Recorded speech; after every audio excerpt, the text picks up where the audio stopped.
So my name is Rita Ama Nupe, and I'm speaking from London, though I'm a Ghanaian. I'm in London at the moment.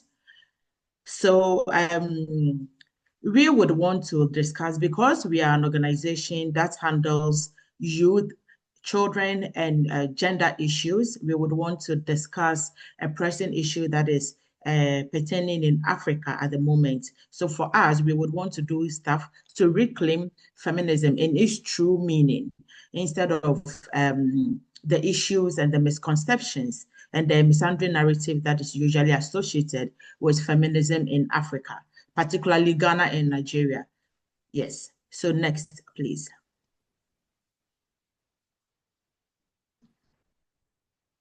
So as you can see, before I introduce it, as you can see on the screen, the person we have is our very own African Ellen Johnson, who is very known around the world as the first female president in Africa. So this should let you know that as feminism is in Africa, we have people that are doing it and balancing it in the right way.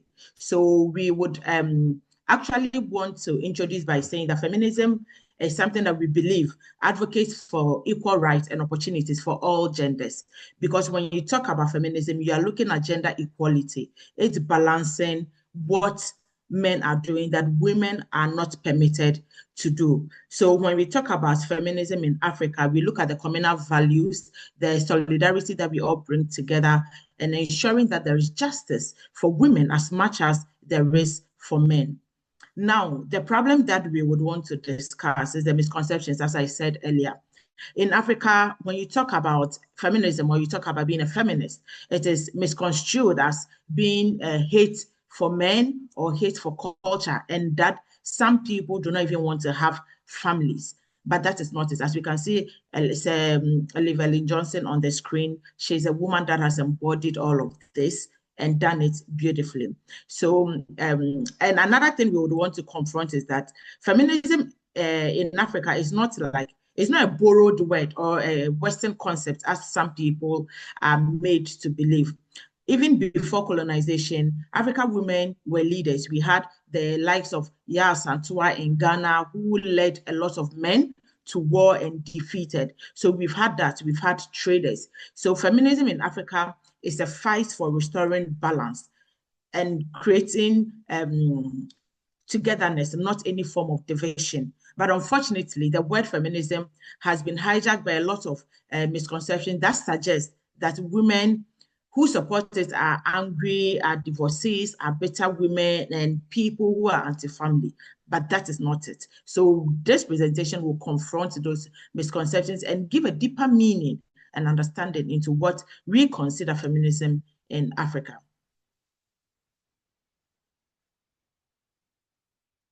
Next slide.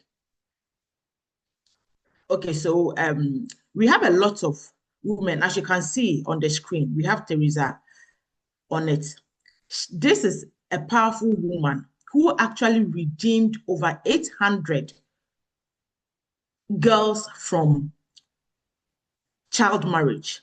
And it was very commendable, because without her support, these children were put into marriages. Some were 12, some were 11 years, given out to marriages, and they were suffering. And as we all know, biologically, children of that age cannot even be wives. Talk less of getting pregnant and conceiving, because their cervix are not good enough, are not matured enough.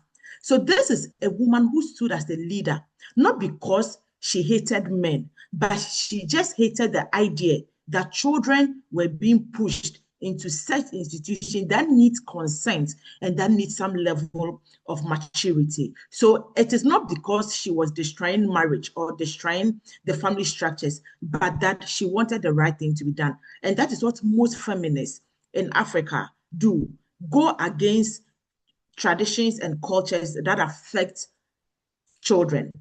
Again, feminist is not against motherhood. It is because of the people they push into it. These are very dominant narratives in Africa, particularly in Ghana and then the Nigerian society, as I stated earlier. If you go on radio, social media, and even in some churches, feminism is always painted as dangerous. But what people forget is that it is feminism that has helped to take away women and girls who have been deprived, who have been taken advantage of over the years, that they now have the voice to do what is expected of them. So the core of feminism is the right to choose anything we wish, in so far as it does not affect humanity or is not exploitative. And so in fighting against the exploitative nature of girls and women in Africa, then it becomes a term to say that women hate men. That is not it. Women should be given the right to choose their career, to choose their family, and to choose both if they so wish.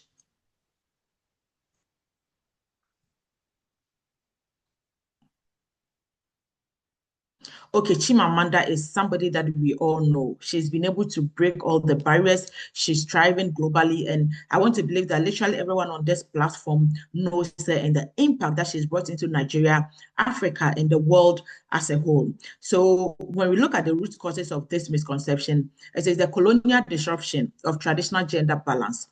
We also look at the fact that there are so many religious misinterpretations that silence women.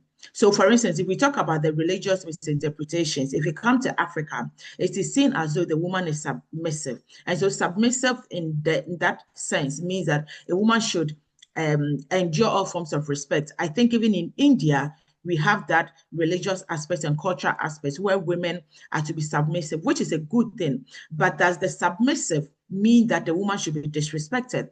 Does the submissive mean that the woman should not have a voice of her own or allowed to be abused at all times? No, and that is what we fight against.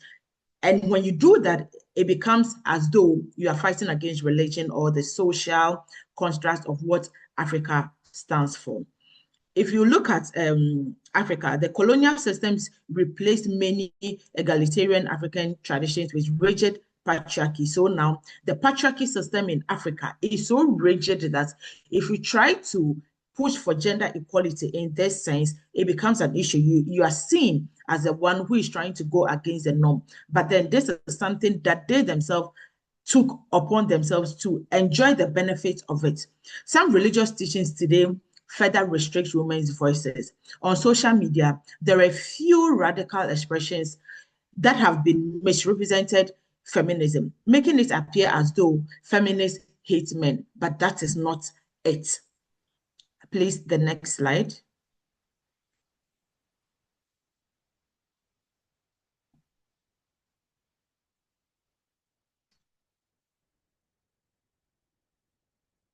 Okay, so the true essence of feminism is about equality, not supremacy. Women are not trying to overtake men or are not trying to outshine men.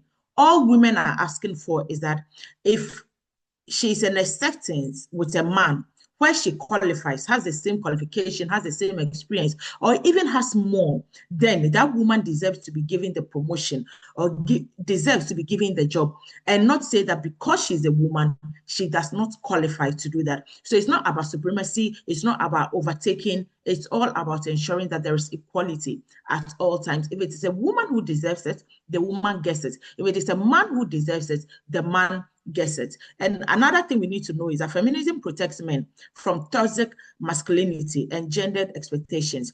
In Africa, there's so much pressure on the man to be the provider, to be the protector, and to be everything. And this puts so much pressure on men. It becomes so toxic.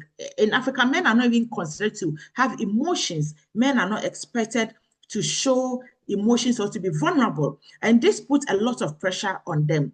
But what feminism seeks to do is to let people know that as a man, you can bring money home. A woman can equally bring home.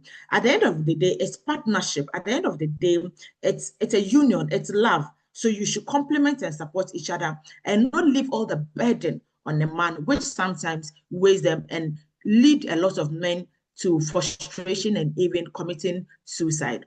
Again, like I said, feminism is about choices. Women should be allowed to choose what they want to do. If they want to be mothers, they should be allowed. If they want to be wives, if they want to be career women, they should be allowed to do that without imposing any form of system on them. And then again, the boy child matters to feminists in Africa. Next slide, please.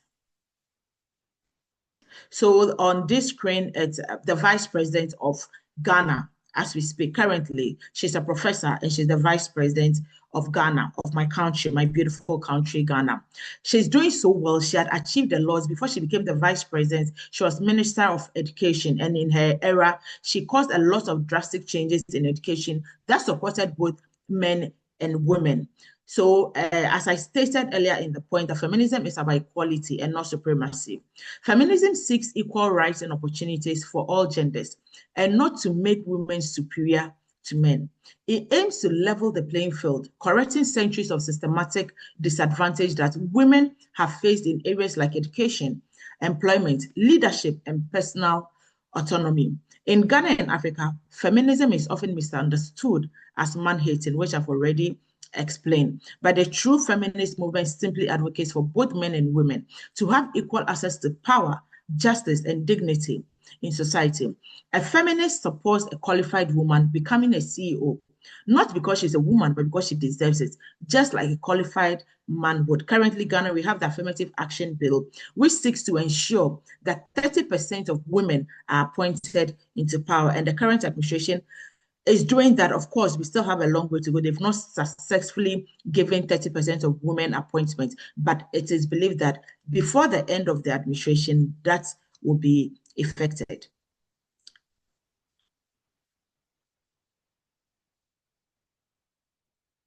As I said, feminist protects men. You see this handsome boys. Feminism seeks to ensure, because if we don't push for empowering boys and ensuring that they are better, then we are going to raise a society where there are more qualified women and less men. And we know the danger of that, the disadvantage of that. If everything, all promotions, all empowerment goes to ladies without men. But we also understand why it was like that, because for a very long time, it was only men who were being supported and women were relegated to the background. But now that we are bringing women or girls to the same level, boys who are equally from deprived areas, who have excelled academically, should be able to enjoy some scholarship and benefits. Feminism challenges toxic masculinity. The culture pressures on men to be the sole providers, aggressive, unemotional, dominant, and never vulnerable. These pressures harm men's mental health, relationships, and emotional well-being. Men are often told to carry all the financial burden, not to cry, not to ask for help, or not to take on nurturing roles like being stay-at-home dads. But every time, women are pushed to be stay-at-home moms. Feminism says men should also have the freedom to be providers, emotional, gentle, caring, and choose non-traditional roles without any form of societal judgment. A feminist would defend a man's right to take paternity leave, as we are currently doing. I'm on the coalition that is fighting for paternity leave currently in Ghana, which is what we are pushing for. We are pushing to extend maternity leave to move from 3 months to 6 months, and then we can give paternity leave for 2 months, because a lot of men are actually interested in this. And aside that, men, the pressure that comes to men when their wives have children, it's a lot, because they have to rush back to work when in fact they're supposed to be home supporting their wives. And so for this, we are pushing for more. So do I have to take the question from Professor or after the presentation? Next slide, please.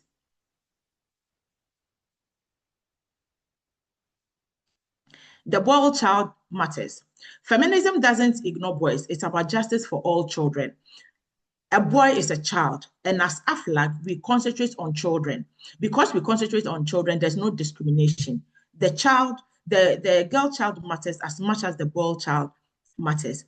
It's about justice for all children, ensuring that both girls and boys are raised in environments where they can thrive without harmful stereotypes. In some places, especially after decades of focus on girl child, which is for a good reason, we see how the boy child is being left behind. Feminism encourages balance, not neglect. Needy but brilliant boys also need scholarships, mentorships, emotional support, and protection from abuse and all forms of exploitation. Feminism supports both anti-rape campaigns and programs that mentor boys to become respectful, responsible men. the neglect is leading to a lot of boys ending up on the streets and becoming very irresponsible. And these are the boys that become recalcitrant and come and attack us, because if they are recalcitrant, they need to survive. So the petty armed robbery and petty stealing we have in the neighborhood, it's all from these boys because they've been neglected. Next slide.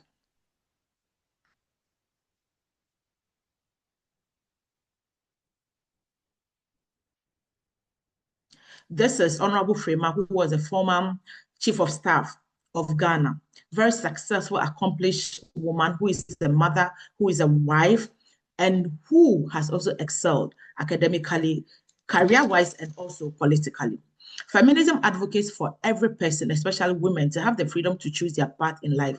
Whether a woman chooses to be a career professional, a housewife, a mother, to remain single, to marry young or late, should be her informed decision, not society's imposition. Of course, a woman marrying late may have issues on her biological clock, but what if the woman wants to marry late because that is what they want?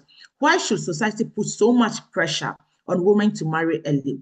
Are we doing it for the good of the woman, or we are doing it because society or because of patriarchy? Again, feminism will advocate that if a woman wants to marry, she should be allowed to marry and not given pressure to marry. If she wants to be a single person and just achieve her career, she should be allowed. If she wants to achieve career, be a politician, be a mother, be a wife, she should be allowed to do it without any form of pressure from anyone. There is no right way to being a woman. Feminism fights for the right of women to live life on their own terms and on their own ways. A feminist defends a woman's right to run for president and also support another woman's choice to focus on family. Both are valid and should be respected.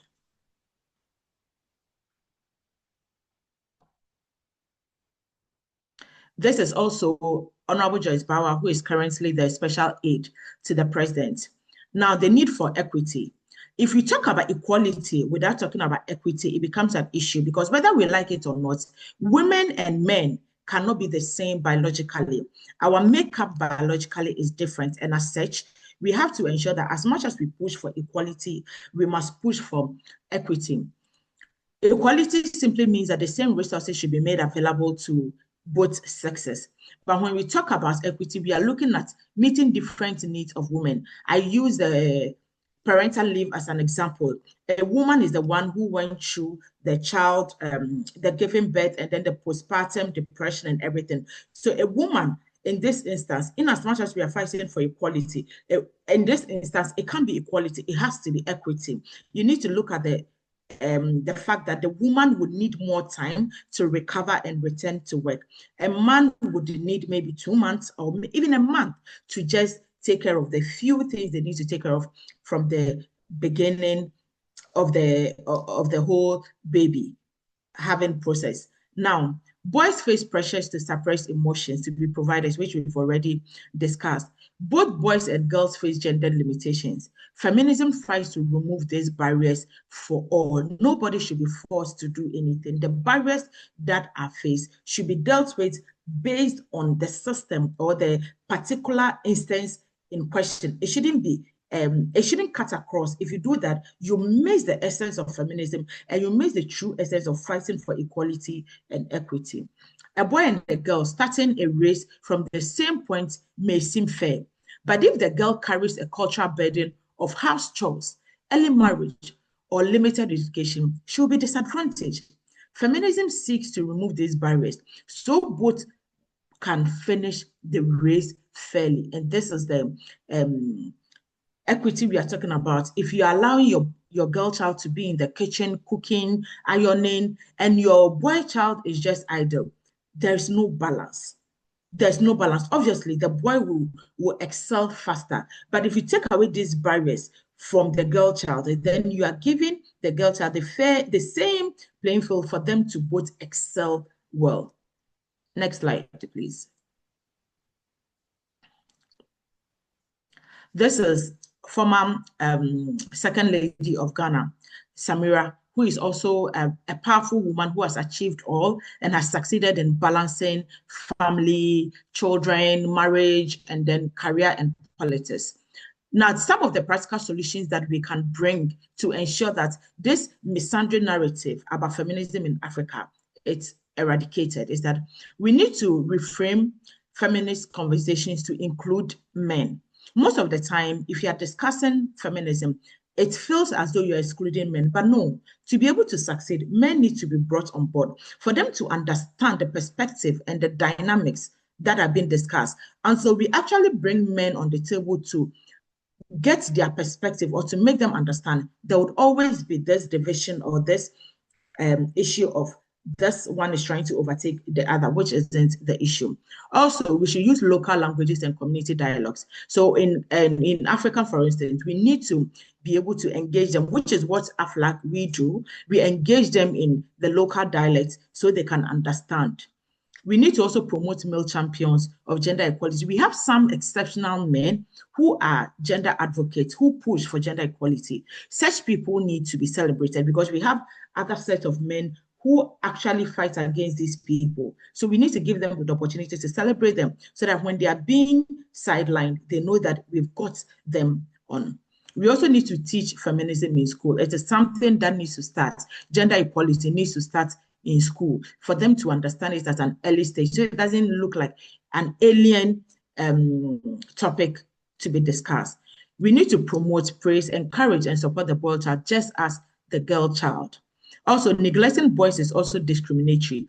And if we all agree that feminism is opposing discrimination, then you don't need to discriminate against boys. The minute you do that, then the discrimination which we are so much fighting against is what you are displaying, which we do not want.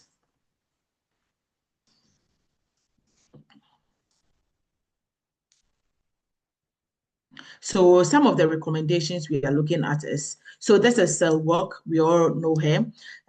We are looking at recommendations such as media should provide balanced feminist narratives. It's the media that pushes the wrong narrative most of the time. So if we can get the media to shift public perception by showcasing stories of positive feminists such as Dr. Cell Work, who is displayed here, it would at least help to curb the wrong narrative that is out there. Also, faith-based institutions must engage constructively with gender equality. Religious leaders should preach harmony, not patriarchy. They seem to promote patriarchy rather than preaching harmony between both men and women. Also, we must ensure that laws that enforce gender equality are actually pushed well. Inheritance rights, parental leave, equal pay for equal work. Now, there's always an issue with unequal pay for equal work. You see a man and a woman doing the same work, but then the woman is paid lesser. And the excuse is that if you listen to recruiters, they tell you point blank, men are able to negotiate salaries, but women do not negotiate salaries. Why do women not negotiate salaries? Women do not negotiate salaries because growing up, women have been made to think that if they have an opinion, then it means that they are too opinionated and they are too assertive, which is bad. And so they grow up becoming timid and do not have the will and the power to even negotiate their salaries when they have to. We need laws that will ensure that women can inherit, women can lead, and women can actually thrive without all of this prejudice and stigma that is attached to them.